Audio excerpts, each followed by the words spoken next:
America, Israel और Iran के बीच युद्ध को 1 महीने से ज्यादा का वक्त हो गया है, लेकिन अभी भी कोई ऐसी संभावना नजर नहीं आ रही कि जल्द ही कोई संघर्ष विराम होगा, बल्कि स्थिति ज्यादा बिगड़ती हुई दिखाई दे रही है। नमस्कार, मेरा नाम है हृदय जोशी और आप देख रहे हैं इको एंड एनर्जी टॉक। आज हम ईरान के हालात पर चर्चा करेंगे, जो पश्चिम एशिया में युद्ध की स्थिति बनी हुई है पिछली 28 फरवरी से। उसके बाद से जो हालात लगातार बिगड़े हैं और उसके भारतीय उपमहाद्वीप पर और भारत पर क्या असर पड़ने वाला है, इस बारे में बताने के लिए मेरे साथ द हिंदू के कल्लोल भट्टाचार्य जी हैं। कल्लोल पहले भी हमारे कार्यक्रमों में आ चुके हैं, उनके बारे में उनका परिचय हमने दिया है। उनकी कुछ पुस्तकें भी हैं जिनके लिंक आपको डिस्क्रिप्शन बॉक्स में भी मिलेंगे, लेकिन आज वो यहाँ पर एक पश्चिम एशिया के एक्सपर्ट की हैसियत से हैं। कल्लोल, बहुत बहुत स्वागत है आपका। हमने पिछली बार बात की थी तब लड़ाई को कोई हफ्ता 10 दिन हुआ था और आज महीना भर हो गया है। आपको एक स्ट्रेटेजिक अफेयर्स एक्सपर्ट के तौर पर क्या आश्चर्य होता है? आपने उस वक्त सोचा था कि लड़ाई यहाँ तक पहुँचेगी? धन्यवाद हृदय जी, आपने इनवाइट किया आपके प्रोग्राम में। आपको याद होगा जब पिछली बार हमने डिस्कशन किया था इस वॉर के बारे में, उस वक्त शायद वॉर के कुछ ही 3-4 दिन हुए थे उस वक्त, और उसके बाद अब 1 महीना के ज़्यादा हो गया। अभी दूसरा महीना चल रहा है। मुझे जो सबसे ज़्यादा आश्चर्य होता है वो ये कि एक इतना बड़ा एक मेगा वॉर जिसमें 10 से ज़्यादा देश शामिल हैं, इतने बड़े एक युद्ध का शुरुआत किया जब गया 28 फरवरी 2026 में। उस वक्त इज़राइल ने एक डिकैपिटेटिंग स्ट्राइक जिसे कहते हैं, यानी कि जो लीडरशिप है उसको टारगेट करते हुए इस जंग का शुरुआत किया। और उम्मीद उनके तरफ से ये लगाया जा रहा था कि डिकैपिटेटिंग स्ट्राइक होते ही वहाँ के जनता, यानी ईरान की जो जनता है, वो सड़क पर आ जाएंगे और वहाँ पर जो सत्ता है वो सत्ता परिवर्तन हो और जाएगा। ट्रंप का पहले दिन ये बयान भी था जो आप कह रहे हैं, उन्होंने कहा था कि जनता के पास इससे बढ़िया मौका नहीं है, you will not get this opportunity. बिल्कुल। और उन्होंने इतना ज़्यादा अंडर एस्टिमेट किया कि ईरान के लोगों में जो नेशनलिज्म, जो राष्ट्रवाद का जो फीलिंग है, उसके बारे में उनको कुछ पता ही नहीं था। अब हुआ ये कि जब ये डिकैपिटेटिंग स्ट्राइक उन्होंने किया, इजराइल ने किया, उसके बाद पूरा देश एक हो गया।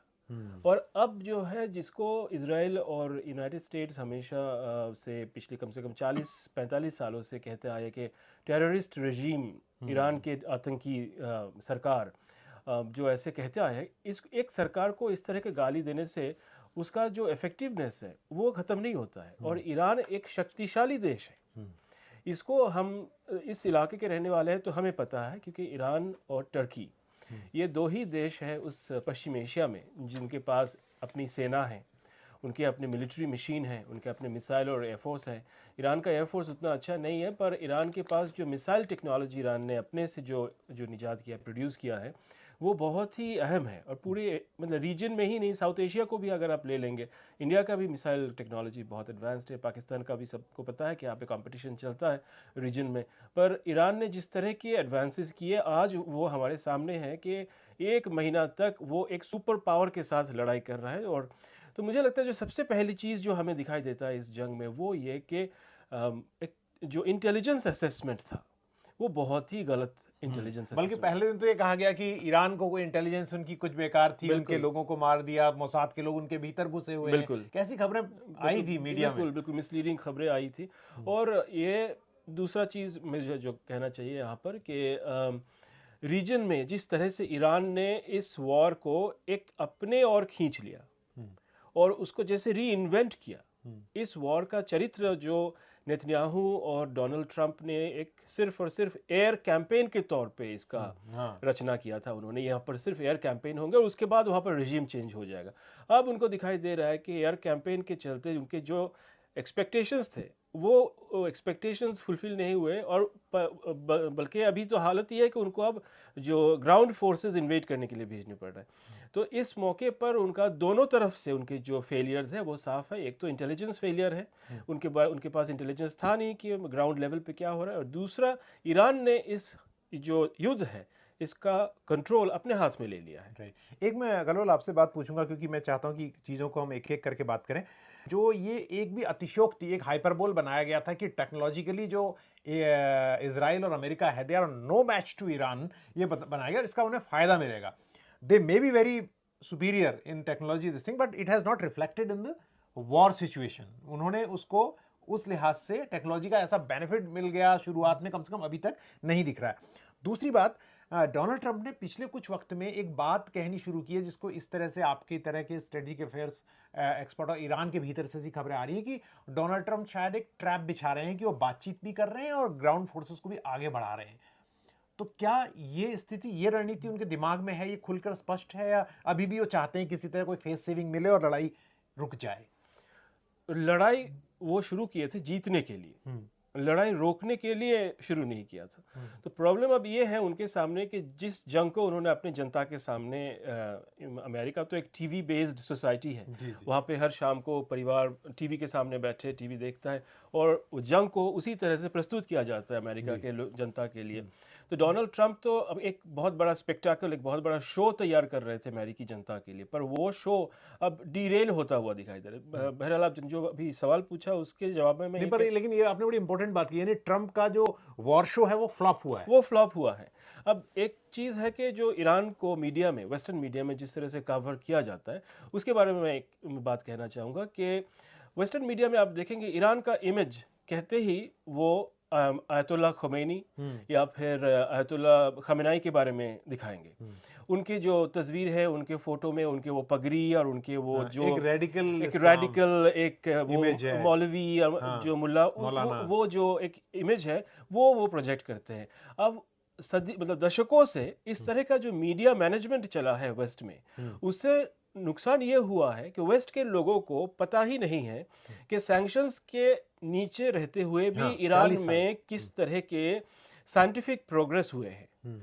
तो हम लोग तो अगर वेस्टर्न मीडिया को देखते हैं जब, तो हमें सिर्फ और सिर्फ आयतुल्लाह खुमैनी या फिर जो शिया क्लेरिक्स है उनके हम फोटोज देखते हैं, और या उन महिलाओं के बारे में ज्यादा जानकारी मिलती है जिसमें कुछ सच भी होगा, जिनको प्रताड़ित किया जा रहा है, जिनको बुर्के में रहने के लिए मजबूर किया जा रहा है। तो वही बुर्का और वही पगड़ी और वही टर्बन्स और वही एक इस्लामिस्ट एक इमेज दिखाते हैं, एक रिग्रेसिव इमेज दिखाते हैं। सच्चाई तो यह है कि ईरान का साइंटिफिक कम्युनिटी जो है वो बहुत एडवांस्ड है, और आज से नहीं, मतलब 1960-1950 के दशक से, जब से भारत के साथ उनके डिप्लोमेटिक रिलेशन है, तब से वो साइंटिफिक कम्युनिटी बहुत ही ज़्यादा तरक्की कर रहा था। तो इस दौरान इन्होंने जो एडवांसेस किए उसका नतीजा है आज जो इनका मिसाइल प्रोग्राम है। और उनके सिर्फ मिसाइल प्रोग्राम ही नहीं, उनके जो इंजीनियरिंग है, सिविल इंजीनियरिंग, जो उनके पहाड़ों में उन्होंने जो अंडरग्राउंड में जो कंस्ट्रक्शंस किए हैं, वो तो लैंडमार्क कंस्ट्रक्शंस है। वहाँ पर मिसाइल मेट्रो बनाए गए हैं ईरान में। ओके। आजकल जो हम देख रहे हैं वीडियोस में, वो तो जो वहाँ पर मिसाइल मेट्रो है। अब ऐसी जो एडवांसेस होते हैं वो इसलिए हुआ और जनता को, बाहर के दुनिया को पता भी नहीं चला, क्योंकि हम लोग तो वही बुर्का और वही उनके जो डोमेस्टिक प्रॉब्लम्स है उसके बारे में हम बातचीत कर रहे हैं वेस्टर्न मीडिया के इन्फ्लुएंस में आके। अगर हम उसके बाहर देखें तो देखेंगे कि भारत में कितने ईरानी रिसर्चर्स, साइंस और टेक वाले पढ़ाई करने आते हैं जी। भारत के IITs में, जवाहरलाल नेहरू विश्वविद्यालय में और दिल्ली विश्वविद्यालय में, फैकल्टी ऑफ मैनेजमेंट स्टडीज़ में आप देखेंगे कितने एडवांस्ड कोर्सेज करने आते हैं, उनके PhDs कितने बढ़िया होते हैं। तो हमने जो थोड़ा बहुत हमने रिसर्च किया कई सालों में, हमने देखा कि ईरान में अंदरूनी जो एक रेवोल्यूशन है वो साइंस और टेक में हो रहा था। और ये हमें ये भी दिखाता है कि रिलीजियस होने का मतलब ये नहीं कि आप रिग्रेसिव हैं। रिलीजियस होने के साथ साथ आप विज्ञान और मैथ्स और इंजीनियरिंग में भी अच्छे हो सकते हैं, टेक्नोलॉजी में अच्छे हो सकते हैं। तो इससे मैं कहूँगा सैंक्शन से ईरान को फ़ायदा ये हुआ कि ईरान के पास अपने डोमेस्टिक कंस्टिट्यूएंसी को, अपने जनता को इंस्पायर करने का मौका मिला। राइट। एक बात मैं आपसे कहना चाहता हूँ कि आपने जो मेरा अगला सवाल था उसका आंसर पहले दे ही दिया एक तरह से, कि ईरान के पास सबसे बड़ी ताकत पिछले दिनों में क्या दिखी है। So one thing which you are clearly saying is that technology, the power of technology and science, जो उन्होंने एक तरह से ये भी कह सकते हैं कि हाइड एंड बाइट की जो पॉलिसी है उसके तहत दिखाई है, वो एक चीज़ है। पर दूसरी चीज़ जिसके बारे में अक्सर बात की जा रही है कि अगर ट्रंप जो है वो इन्वेजन करते हैं, जिसकी संभावना से इनकार नहीं किया जा सकता, होने को तो कुछ भी हो सकता है, लेकिन इसकी संभावना को पूरी तरह से रूल आउट भी नहीं किया जा सकता, तो उसकी टेरेन का फायदा, जैसे हमने देखा है इन पूरे इलाकों में, चाहे अफगानिस्तान है, 20 साल तक वहाँ भी लड़ाई लड़ी अमेरिका ने, सोवियत यूनियन ने लड़ाई लड़ी वहाँ पर जब था USSR, तो वो टेरेन का फायदा भी मिलेगा। ईरान ने तैयारी की होगी उसके, उस टेरेन को भी पूरी तरह से एक्सप्लॉइट करने की। ईरान जो एक देश है, ये एक ऐसा मुल्क है जो खुद को एक गढ़ यानी एक फोर्ट्रेस कहता है। वो फोर्ट्रेस है, वो खुद ही एक असला है। और इस असले का जो इस्तेमाल है वो ईरान का मिलिट्री बहुत सदियों से करते आए हैं।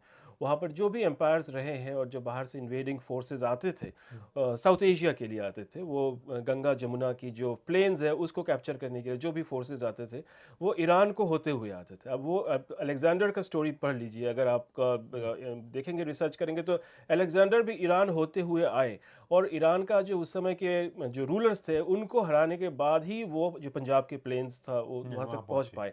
तो ईरान को उस ज़माने में हराया गया था, पर Iran over the centuries Iran ने बहुत सारी लड़ाइयाँ लड़ी और जो सबसे जो उनका जो रिसेंट लड़ाई था 8 साल चला इराक के साथ, सद्दाम हुसैन के साथ जो वो लड़ाई था, और उसमें भी वो हारा नहीं, बल्कि अयतुल्लाह खुमैनी ने कहा था कि हमको जहर पीना पड़ रहा है इस हार को स्वीकार करने के लिए, पर हम हारे नहीं। मतलब इस तरह का एक सेंटिमेंट था ईरान में, क्योंकि उन्होंने इतने सैक्रिफाइस करने की उनमें शक्ति है। और जैसे कि हम कहते हैं रशिया के लिए, रशियन मदर्स के बारे में कहा जाता है कि वो कभी भी अपने बच्चों को, अपने लड़कों को रोकते नहीं है। अगर फौज में अगर शहादत देनी पड़ेगी तो रशिया के लड़के जाके बाहर मतलब युद्ध में लड़ाई करते हैं। ईरान का भी वही कल्चर है कि वो शहादत देंगे। नहीं, लेकिन ये और बात टेरेन के जो आप जो बात कह रहे हैं, टेरेन जो सदर्न पोर्शन जो है ईरान का वो बहुत ही खतरनाक है और अमेरिकन फोर्सेस के पास सदर्न ईरान का कोई एक्सपीरियंस भी नहीं है। इसका मतलब खतरनाक है से मतलब मैं बता दूं कि अकलोल ये कहना चाह रहे हैं कि खतरनाक का मतलब ये है कि जो अटैकर है दैट विल बी एक्सपोज्ड, और जो अटैक करने वाला है that will be in A position, वो हायर ऑल्टीट्यूड में है, वो पहाड़ पर्वत का जो इलाका है, तो उनके पास एक पोजीशन रहेगी हिट करने की। बिल्कुल राइट। और जो बात है कि अगर वो खर्ग आइलैंड पे कब्जा करना चाहते हैं, जो सबसे डेंजरस सवाल है इस वक्त हमारे पास कि क्या अमेरिका खर्ग आइलैंड पे हमला करेगा। अगर खर्ग आइलैंड पे हमला करेगा तो वो कह रहे हैं कि हम खर्ग का पेट्रोलियम ले लेंगे अपने कब्जे में। वहाँ पर तो पेट्रोलियम होगा ही नहीं, क्योंकि जो पाइपलाइन है उसका जो चाबी है वो तो टैप जो है वो तो ईरान के पास है। अच्छा। तो वो टैप को टर्न ऑफ कर देंगे और तेल आएगा नहीं उस आइलैंड में, तो वो वहाँ पर बैठे रहेंगे वो 3000-4000 सेना, और उनके ऊपर ड्रोन्स और मिसाइल से ईरान हमला करेगा। हाँ, वहाँ ऐसा नहीं है कि किसी बाल्टी में बकेट में रखा हुआ है, तेल रखा हुआ है, उसको तो बिल्कुल एक्सप्लोरेशन करना पड़ेगा, एक्सप्लोर करना पड़ेगा। अब वो वहाँ पर जो बिल्कुल ही एक तरह का बहुत ही डेंजरस कंडीशन में वहाँ पर वो लोग रहेंगे, और वो पूरा ही एक्सपोज्ड टेरेन है वहाँ पर, मतलब ऊपर से कोई प्रोटेक्शन नहीं है, ना तो वहाँ पर कोई पेड़ पौधे कुछ है। तो जो आपने टेरेन की बात कही, टेरेन वहाँ पर 3 हिस्से में आपको देखना पड़ेगा। एक तो है जो कुवैत के साथ सटा हुआ जो ईरान का कोस्टल एरिया है, वहाँ पर जो आइलैंड्स हैं और वो खर्ग के बहुत नज़दीक है, और दूसरा है आपका हॉर्मुज़ का इलाका, जहाँ पर बहुत भारी जो सैन्य प्रिपरेशंस हमें दिखाई दे रहे हैं दोनों तरफ से, और तीसरा है शाहबहार का जो समुंदर है, पोर्ट है, उसके पहले जो शाहबहार का बे है वहाँ पर प्रिपरेशंस होते हुए दिखाई दे रहे हैं। तो ये तीनों टेरेन्स में, और सबसे ख़तरनाक लोगों को ऐसा लगता है कि जो शाहबहार का जो टेरेन है वो आसान होगा, पर ऐसा नहीं है। दरअसल ईरानी वहाँ पर भी बहुत ज़्यादा प्रिपरेशन, क्योंकि ईरान की जो फ़ौज है वो लेजेंडरी है कि ओवरलैंड वो युद्ध करने में बहुत माहिर है। पिछले दिनों ये खबर भी आई कि खर्ग आइलैंड जो है, जिसके बारे में अगर मैं सही बता रहा हूँ तो जो अमेरिका ने पिछले दिनों वहाँ बड़ा हमला किया, और वो एक मिनरल रिच स्टेट है जहाँ पर रिसोर्सेज बहुत हैं, लेकिन उसको ऐसे नहीं लिया जा सकता जैसे आपने भी समझाया।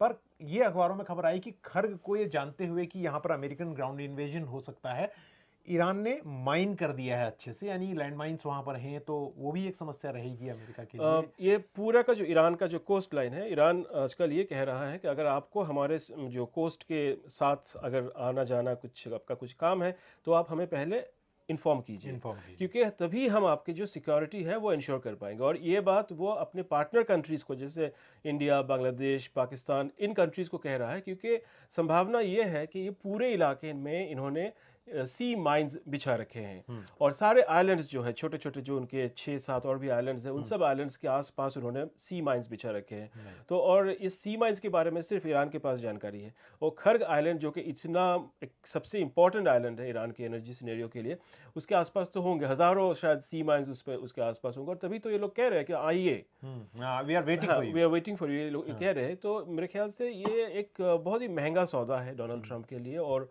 ये सब लोग उनको वार्न कर रहे हैं कि इस तरह का एडवेंचरिज्म ना करें, पर वो मजबूर है शायद। आपसे मेरे 2 छोटे छोटे सवाल हैं, उसके बाद हम एनर्जी पे चर्चा करेंगे थोड़ा।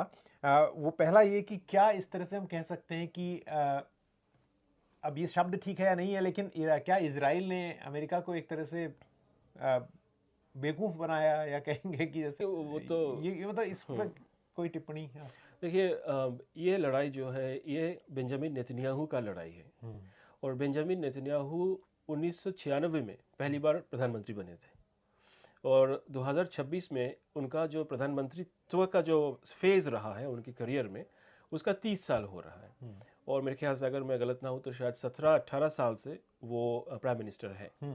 टोटल उनका जो स्पैन है प्राइम मिनिस्टर, पहले तो 96 में ही बने थे। 96 में वो बने थे। तो अभी देखिए उनका जो एक ड्रीम है, उनका ड्रीम है कि अभी उनकी उम्र हो रही होगी 77-78, तो उनका ड्रीम है कि अगले 5 साल जब तक वो पॉलिटिक्स में है, इजराइल में तो डेमोक्रेसी पॉलिटिक्स से इलेक्शंस होते हैं, तो उनके राज के बाद इजराइल का जो सिक्योरिटी जो हेडेक्स रहा है 1948 से लेकर, वो सारे हेडेक्स बेंजामिन नेतन्याहू के रहते रहते खत्म होके, मतलब उनको सॉल्व करके ही वो रिटायर करेंगे।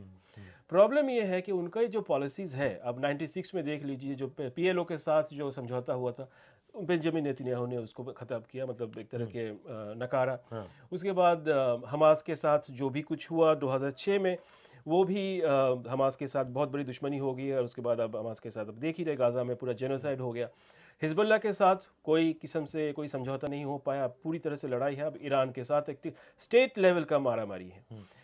डिफरेंस ये है कि ईरान के साथ लड़ाई करते समय उन्होंने इस बात पे ध्यान नहीं दिया कि ईरान एक नॉन स्टेट एक्टर नहीं है, ईरान एक शक्तिशाली राष्ट्र है, जबकि हमास और हिजबुल्ला एक नॉन स्टेट एक्टर है। उनके पास रॉकेट्स हैं, उनके पास छोटे छोटे रॉकेट्स हैं जो थोड़े दूर तक जाते हैं और उनका मिसाइल डिफेंस गिरा देता है। पर ईरान तो एक साइंटिफिक पावर है, एक एनर्जी हब है, बहुत बड़ा उसका मार्केट है। हाँ, उसके ऊपर सैंक्शंस है, पर 45 साल 46 साल से वो चला रहा है अपना काम। तो उन्होंने ये जो वाइटल गलतियाँ की है, उससे उनके जो ओवरऑल एम्बिशन है उस पर अब असर पड़ रहा है। तो आपने जो सवाल पूछा कि इस जंग में जाते वक्त बेंजामिन नेतन्याहू ने डोनाल्ड ट्रंप को कहा कि हम जा रहे हैं इस जंग को लड़ने के लिए, आप आए या फिर ना आए पर कोई फर्क नहीं पड़ता, लड़ाई हम करेंगे। तो ये बात कहते हुए जंग में कूद पड़े। तो और उसके साथ साथ यूनाइटेड स्टेट्स भी आ गए, उस जंग में शामिल हो गए। तो पर बात यह है कि ये नेतन्याहू का लड़ाई है, और अमेरिका जो चाहता है, नेतन्याहू जो चाहते हैं, अमेरिका पिछले 30 साल से दिखाया है कि अमेरिका भी वही करता है, नेतन्याहू को फॉलो करता है। तो इस मौके पर मैं ये कहूँगा कि नेतन्याहू अपनी जो डोमिनेटिंग रोल है उसी को दिखा रहे हैं, कि सिर्फ और सिर्फ डोनाल्ड ट्रंप ही नहीं है, मैं कहूँगा गल्फ़ की जो मोनर्कीज़ है उनके ऊपर भी उनका जिस तरह से इन्फ्लुएंस है, और हमारे भारत के प्रधानमंत्री का अगर आप बात करें तो उनके ऊपर भी देखिए किस तरह से उनके जो डोमिनेटिंग इन्फ्लुएंस है उसके एक ब्रेस में उन्होंने सबको ले रखा है कि हम जो चाहेंगे वो ही होगा हमारे रीजन में। तो ये साफ है कि ये उनका जंग है। तो आखिर में हम एनर्जी पर बात करने से पहले एक सवाल मेरा रहता है, वो ये कि अभी तक हम जो कहते हैं, और ये हमारी जो फॉलोइंग क्वेश्चन है उससे जुड़ा हुआ सवाल है, स्ट्रेट ऑफ हॉर्मुज जो है उसके क्लोज होने से एक बड़ा एनर्जी प्रॉब्लम आ रहा है। लेकिन अब स्ट्रेटेजिकली ईरान ने, which is very interesting to see in a war situation, उन्होंने हूतीज को एक्टिवेट कर दिया, जो आप पहले बता रहे थे, कई प्रॉक्सीज हैं। उनके आने से जो एक दूसरा वाटरवे है वो बंद होता है, दैट इज बाब अल मंदेब। यस, वेयर इज रेड सी। जी। तो अब बताएं कि ये तो एक और बड़ी दिक्कत हो जाएगी, अगर हुतीज वहां से पहले भी वो वसूल करते रहे हैं पैसा, लेकिन अब अगर वो ब्लॉकेट करते हैं जी, या वहां से ट्रैफिक कम हो जाता है, तो it will be A double whammy जिसे हम कहते हैं अंग्रेजी में। देखिए, थोड़ा सा मैं स्ट्रेट ऑफ हॉर्मुज के बारे में कहना चाहूँगा आपके दर्शकों के लिए। स्ट्रेट ऑफ हॉर्मुज जो है वो ओमान और ईरान के बीच एक फारस की खाड़ी को और ओमान की खाड़ी को जोड़ता है। अब इस स्ट्रेट को ओमान थोड़ा सा कंट्रोल करता है और बाकी हिस्सा ईरान कंट्रोल करता है। पर असली बात यह है कि ओमान के तरफ का जो पानी है वो उतना गहरा नहीं है। ओके, तो उससे क्या होता है, जो बहुत नहीं, वो शिप्स आ जा सकते हैं, पर छोटे शिप्स अगर आए तो बेहतर है। जो बहुत बड़े टैंकर्स होते हैं और जो बहुत बड़े गैस टैंकर्स जो फ्लोटिंग, जो काफी नीचे रहते हैं, बहुत पानी के, उनके लिए थोड़ा सा वो उतना कंफर्टेबल नहीं है। तो इसके चलते क्या है कि ईरान के कंट्रोल में जो हिस्सा है स्ट्रेट ऑफ हॉर्मुज का, वो ही बड़े टैंकर्स के लिए सेफ है। तो ईरान ने ये कहा कि आपको आना है और जाना है तो हमारे पानी से, हमारे स्ट्रेट का जो हिस्सा हमारे कंट्रोल में है उसमें से आइए जाइए और साथ में कुछ पैसे दीजिए। तो अब टोल टैक्स की जो बात हो रही, जो सुएज कैनाल की तरह या फिर पैनामा कैनाल की तरह जो उनका जो टोल टैक्सेस होते हैं वैसा ईरान कह रहा है। अब दूसरी बात है कि अगर ईरान चाहे तो ओमान के तरफ वाला जो हिस्सा है उसको भी वो क्लोज कर सकते हैं with the help of हुतीज। With the help of drones. Okay. वहां तक उनको हूती में अगर आप वो मैरीटाइम ट्रेड जो है वो तो सेंटिमेंट पे चलता है। वो जहां पर होगा हाँ, कि कोई रिस्क खतरा होगा, है तो कोई अपने खतरा जहाज है क्यों तो वो उतारेगा? जाएगा कोई जाएंगे भी नहीं कि इंश्योरेंस का सवाल है। कॉस्ट बहुत ऊपर तो वो क्या कहते हैं कि आप आइए जाइए पर हमारे इलाके से हमारे आइए। से तो बताते है कि जाइए। तो ये तो स्ट्रेट ऑफ हॉर्मुज का ये अब सिचुएशन समस्या है। है। अब ईरान ने सिर्फ ये कह दिया कि हम बंद कर दिए, मतलब हमारे इलाके से तो बंद है ही, और ऊपर से जो ओमान का इलाका, ओमान के पास तो ऐसा नेवल पावर है नहीं, तो ओमान भी बंद है। अब आपने कहा बाबल मंडप के बारे में, जो कि हूथी का इलाका है। हूथी के साथ तो इसराइल का बहुत बड़ा लड़ाई वैसे ही चल रहा था, वो तो हॉस्टाइल है ही। अब पिछले साल भी आपने देखा जब जून के महीने में वो मिसाइल एक्सचेंजेस हुए तो हूथी ने भी मिसाइल दागा। एक बार दर्शकों को एक लाइन में बता दूं, जो जिसका जिक्र हुती का कर रहे हैं, हुती रेबल्स का जिक्र कर रहे हैं, वो भी एक तरह से ईरान समर्थित प्रॉक्सीज हैं उनके, जी, और जी। उनका इजराइल के साथ वैसी ही लड़ाई है जैसे हिजबुल्लाह की लड़ाई है। जी। तो वो हिस्सा वो यमन से ऑपरेट करते हैं और वो पश्चिमी हिस्सा और फर्दर वेस्ट को जी। कवर करते हैं। जी, थोड़ा सा इस्लामिक समुदाय के बारे में कहना चाहूँगा आपके दर्शकों के लिए, क्योंकि इस्लाम में जो फिर मुसलमान समुदाय में जो शिया सुन्नी का जो कॉन्सेप्ट है, जी। उसका जो शिया कम्युनिटी जो है वो सबसे ज़्यादा पाए जाते हैं पर्शिया में, यानी कि ईरान में। उसके साथ साथ शिया कम्युनिटीज़ ईस्टर्न यानी कि पूर्वी सऊदी अरेबिया जो है वहाँ पर पाए जाते हैं, बहरीन में पाए जाते हैं, और कुछ वैसे यूएई में भी है, और इराक में तो है ही। जो सद्दाम हुसैन के अंडर में उनके ऊपर बहुत अत्याचार हुए थे। पर वैसे एक और शिया सेक्ट है जिसे जैदी शिया कहते हैं, ओके।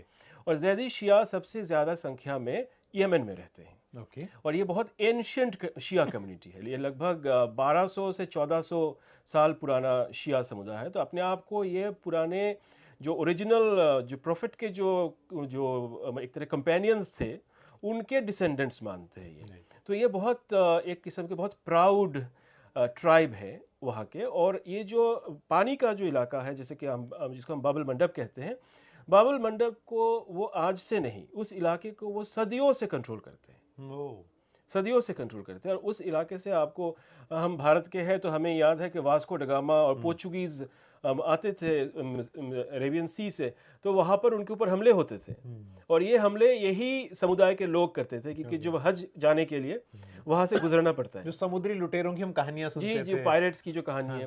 तो जैसे अभी भारत से जब हमें लोग पढ़ते हैं कि मुगलों के समय में मुगल रानियां जाती थी हज करने, बेगम जाते थे वहाँ पर हज करने के लिए, तो हज करते समय भी आपको बाबल मंडप से गुजरना पड़ता था।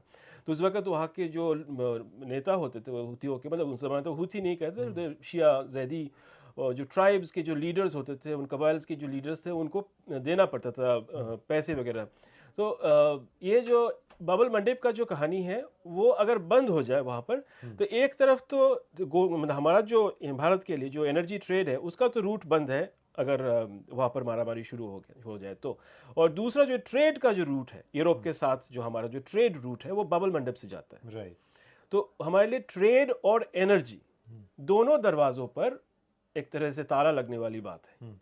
तो अब इसमें हम आगे बढ़ने से पहले आप लोगों से अपील करेंगे कि अगर आपने अभी तक इस चैनल को सब्सक्राइब नहीं किया है तो ज़रूर करें, और हो सके तो इसकी मेंबरशिप भी लें, और ज्वाइन का बटन दबाकर आप वो मेंबरशिप ले सकते हैं, और ये बहुत ज़रूरी है इस काम की कामयाबी के लिए। इसमें जितना भी साइंस, हेल्थ और एनवायरनमेंट से जुड़े हुए इश्यूज़ हैं, और दूसरा एनर्जी से रिलेटेड इश्यूज़ हैं, उसमें तमाम एक्सपर्ट हमें अपनी राय देते हैं, हमें जागरूक करते हैं। कल्लोल से जब हम बात कर रहे हैं तो एक बहुत बड़ा सवाल हमारे सामने ये भी है कि भारत की एनर्जी सिक्योरिटी को लेकर जो सवाल उठ रहे हैं, हमारी 50% नेचुरल गैस और 60% जो पेट्रोलियम गैस है वो अभी भी बाहर से इंपोर्ट होती है। पेट्रोल और डीजल के मामले में जो कच्चा तेल जो आता है उस पर भी हम पूरी तरह से आत्मनिर्भर नहीं है। अभी आप क्या स्थिति देख रहे हैं? अलग अलग लोग अलग अलग बात करते हैं, क्या हमारे पास कोई ऐसा क्लियर असेसमेंट है कि वेयर डू वी स्टैंड, अभी हम कहाँ हैं खड़े?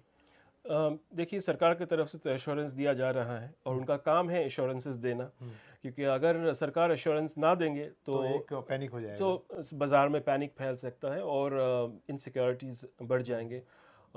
फ़िलहाल जैसे सब लोग कह रहे हैं कि कोई लॉकडाउन वगैरह की सिनेरियो है नहीं, बट सच्चाई ये है कि जिस तरह से इकोनॉमिक प्रोजेक्शन भारत का रहा है अब तक, ख़ास तौर से पिछले 10-11 साल में, वो ये कि भारत एक दुनिया का सबसे बड़ा इकोनॉमी बन रहा है, एक सबसे बड़ा इकोनॉमी पूरे दुनिया का जिसका कोई एनर्जी इंडिपेंडेंस नहीं है, तो सबसे बड़ी इकोनॉमी अगर आप तीसरे नंबर की इकोनॉमी आप बन रहे हैं दुनिया में, तो आपके रिस्क जो है, इकोनॉमिक रिस्क्स आपके उतने ही हाई होते जा रहे हैं।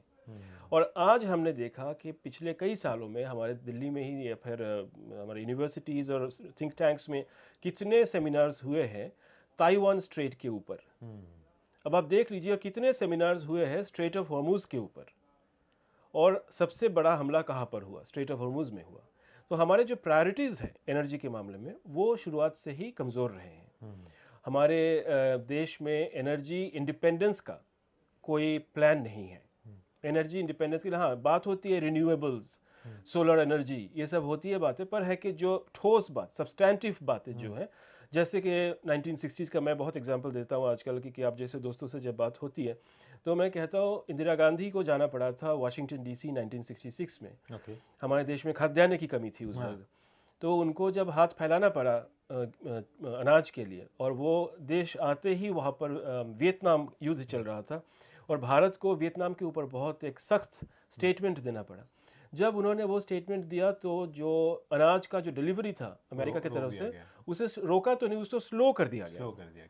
तो बात यह है कि इंदिरा गांधी ने उस वक्त कहा था कि I will not bag for food again, और उससे शुरू हुई थी कि ग्रीन रेवोल्यूशन। आज मौका ऐसा है कि ग्रीन रेवोल्यूशन की तरह भारत में एनर्जी रेवोल्यूशन की ज़रूरत है जी। और उसके लिए पॉलिटिकल विल की ज़रूरत है।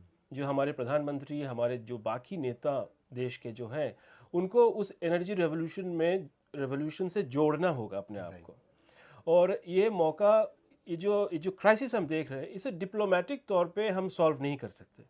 इसको डील करने के लिए हमें मल्टीपल कॉर्नर्स से उससे जूझना पड़ेगा। भारत को अपनी क्षमता को भी बढ़ाना पड़ेगा। अपनी क्षमता को भी बढ़ाना पड़ेगा। आप पढ़े होंगे कि ONGC ने ऑर्डर दिया है कि डीप सी ड्रिलिंग के लिए रिग्स प्रोक्योर करें।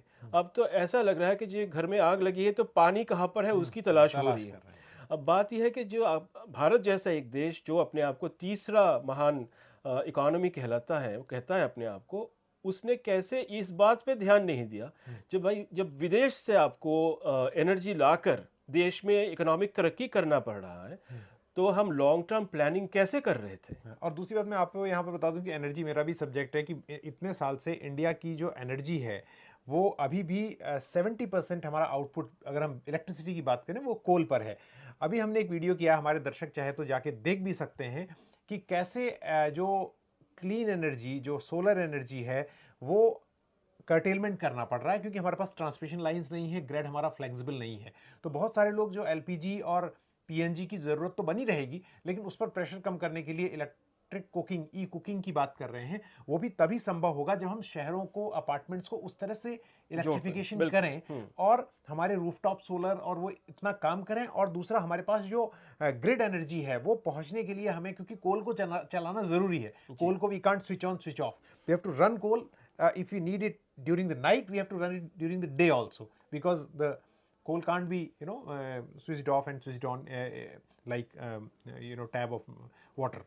तो इस हिसाब से, लेकिन मैं आपसे समझना चाहता हूँ, क्योंकि आप पूरे वैश्विक जो ग्लोबल सिनेरियो पर नजर रखते हैं, भारत को कौन से देश मदद कर सकते हैं? जैसे एक तो अभी रशिया से इस वक्त आ रहा है टेम्परेरी, क्या वो आ पा रहा है या हम ले सकते हैं ये अनुमति सर, या आ भी पा रहा है, ट्रांजिट हो रहा है इंडिया में? नहीं, ट्रांजिट हो रहा है, क्योंकि भारत के साथ रशिया का जो ईस्टर्न सी कोस्ट का जो हमारा जो सिस्टम है, वो जैसे चेन्नई, व्लादिवोस्तोक और रशिया से, उसके बाद विशाखापट्टनम के साथ रशिया के बहुत पुराने रिश्ते हैं, विशाखापट्टनम पोर्ट का, तो वो सब चल रहा है, उसमें कोई प्रॉब्लम नहीं। और जो दूसरा देश है जो हमें मदद करने के लिए अभी आगे आ रहा है, वो है अर्जेंटीना। अब प्रॉब्लम यह है कि वहाँ दूर है। हाँ जी, बिल्कुल। अब इसको कंपेयर करिए कि जो कतर से हमें जो गैस मिलता था, अब वही गैस या फिर उस तरह का पेट्रोलियम अगर आपको विश्व का दूसरे तरह हिस्से से आपको लाना पड़ेगा, उसमें कितना दिन लगता है, तो उसे ट्रांसपोर्ट कॉस्ट और वो सब चीज़ें जो हैं, भारत के लिए सबसे कंफर्टेबल एनर्जी जोन जो रहा है वो है वेस्ट एशिया, गल्फ की खाड़ी, जहाँ पर चाबहार पोर्ट पर आपने बात की थी, वो तो जो खाड़ी जो है वो सबसे कंफर्टेबल जोन है एनर्जी का। और भारत और जो गल्फ है, इन दोनों में एक तरह के सिम्बायोटिक रिलेशंस रहे हैं। वो अपना तेल और गैस हमारे बाजार के लिए बेचते हैं, हमारे यहाँ पर ग्रोथ होती है, उनको पैसे मिलते हैं और उनके वहाँ पे पॉलिटिकल स्टेबिलिटी मेंटेन रहता है, क्योंकि वहाँ पे मोनार्कीज़ है, वहाँ पे डेमोक्रेसी तो है नहीं। तो हाई जो इन्फ्यूजन ऑफ फाइनेंस होता है उनके लिए बहुत इंपॉर्टेंट होता है। और ये एक रिलेशन चल रहा था, पर मुझे लगता है कि हमें इस रिलेशन में जो रिस्क है उसका अंदाज़ा बहुत देर में पता चला, क्योंकि ये रिलेशन में रिस्क फैक्टर्स बहुत हाई है और अब ये हमारे सामने है, पर देर हो चुका है काफ़ी। और मुझे लगता है कि ये हम लोग एक किस्म के सीजनल वॉरफेयर और एक सीजनल एनर्जी सप्लाई की तरफ जा रहे लेकिन हैं। अभी जो आपने विकल्प बताए हमें, आपने कहा अर्जेंटीना और रशिया, मूलतः यही दो देश हैं जहाँ से अर्जेंटीना, रशिया, नाइजीरिया नाइजीरिया से आएगा। तो इन 3 जगहों से आएगा और अगर कुछ ईरान इजाजत देता है तो we will be Iran able से। To just make it. जी। तो हम स्थिति को प्रॉब्लम ये है कि एनर्जी के साथ साथ एनर्जी के जो बाई प्रोडक्ट्स हैं, जैसे फर्टिलाइज़र में आपको जो ज़रूरत होती है, अब हमारे यहाँ पे बारिश का मौसम शुरू होने मतलब कई महीनों में, कुछ ही महीनों में शुरू हो जाएगा। अब तब तक अगर हमारे फर्टिलाइज़र सप्लाईज अगर हमने सिक्योर नहीं किए, जो आज बांग्लादेश में थोड़ा पहले मानसून आ जाता है मार्च के या फिर अप्रैल के महीने में, अब नॉर्थ इंडिया में मानसून ऑनसेट होने में थोड़ा सा समय लगता है। अब अगर इस तरह की हालत में अगर आप फर्टिलाइज़र सिक्योरिटी नहीं दे पाए अपने फार्मर्स को, तो उसका असर एग्रीकल्चर पे उसका पड़ेगा। असर एग्रीकल्चर पे पड़ेगा। फूड प्राइसेस फूड प्राइसेस है, ऑलरेडी आपकी जो रेमिटेंसेज है गल्फ से, जो कि लगभग 92 से 100 बिलियन यूएस डॉलर्स का है, वो रेमिटेंसेज डाउन हो रहे हैं। और वो ये एक ऐसा कम्युनिटी है जो गल्फ में रहने वाले भारतीय समुदाय, वो बहुत रेगुलरली देश में पैसा भेजता है। अब वो पैसे नहीं भेज पाएंगे उतने रेगुलरली, वहाँ पे बहुत सारे लोग वहाँ से निकल जाएंगे। तो बात है कि एक मल्टीपल कॉर्नर्स से प्रॉब्लम्स देश की तरफ आने वाला है, जो सिर्फ और सिर्फ एनर्जी ही नहीं, अब एग्रीकल्चर के साथ साथ manufacturing, production of multiple sectors, ये सब में एक क्राइसिस होगा। और जो सब लोग अभी कह रहे हैं कि युद्ध अगर लंबा खिंचा तो एक ग्लोबल रिसेशन और हम जा रहे हैं। निश्चित है। भारत को इस समय कुछ अपनी जो स्ट्रेटेजिक थिंकिंग है, चिंतन है, उसमें भी कुछ परिवर्तन या फिर उसमें भी कुछ खुलापन लाना पड़ेगा। उनके भारत के जो कुछ रिश्ते हैं, मान लीजिए यूनाइटेड स्टेट्स के साथ या फिर इजराइल के साथ या फिर ईरान के साथ, इन सब रिश्तों में भी कुछ जगह बनाने होंगे कि कुछ अनप्लेजेंट बातें जो उनको सुनना पसंद नहीं है, वो सब बातें भी बताने के लिए हमें उन रिश्तों में स्पेस बनाने होंगे। जैसे कि मान लीजिए चाइना के साथ हमारे रिश्ते हैं, हाँ उसमें कुछ अनप्लेजेंट चीज़ों के बारे में डिस्कशन होती है टाइम टू टाइम। वैसे ही यूनाइटेड स्टेट्स के साथ या फिर यूरोप के साथ जो हमारे ज़रूरतें हैं, जो हमारे वाइटल नेसेसिटीज़ है एनर्जी के बारे में ख़ास तौर से, ये उनको समझना पड़ेगा कि ये कोई भारत जैसा इतना बड़ा एक इकोनॉमी को अगर आप कहेंगे कि आज रशिया से तेल मत लीजिए, हाँ 4 दिन बाद कहेंगे कि हाँ आज आप रशिया से तेल खरीद सकते हैं, ऐसे नहीं चलेगा काम, क्योंकि इतना बड़ा सिस्टम है, इतना बड़ा इकोनॉमी है, रिस्क बहुत ज़्यादा है इस तरह के अगर इंटरनेशनल बिहेवियर होंगे तो जैसा कि कल्लोल ने कहा कि अगर ये लड़ाई लंबी खींचती है तो वास्तव में इसके वैश्विक आर्थिक मंदी पर इस मंदी के रूप में इसका असर दिख सकता है। लेकिन अगर लड़ाई लंबी ना भी खींचे और कुछ हफ्तों में ख़त्म भी होती है तो भी एक बहुत बड़ा संघर्ष होगा आर्थिक स्थिति को पटरी में लाने के लिए। और लेकिन ज़्यादा महत्वपूर्ण बात जो टेक अवे है वो उन्होंने इस बात को ख़त्म करते हुए, क्लोज करते हुए कही अपनी बात को, कि भारत को एक तो स्थिति को स्पष्ट करना होगा कि वो किन देशों से ले सकता है, अपने को एसर्ट करना होगा, एनर्जी जो अपना एनर्जी रिक्वायरमेंट की ज़रूरतें पूरी कर सकता है, और दूसरा भारत किस तरह से अपने एनर्जी प्लान को, भारत को वॉर फुटिंग पर काम करना होगा, जिसमें क्लीन एनर्जी से लेकर हर तरह की हमारे कोशिशें हैं उन पर काम करना होगा। हम जल्द ही एक नए वीडियो के साथ आपसे फिर मुलाकात करेंगे, आपके सामने हाजिर होंगे। तब तक के लिए नमस्कार, जय हिंद।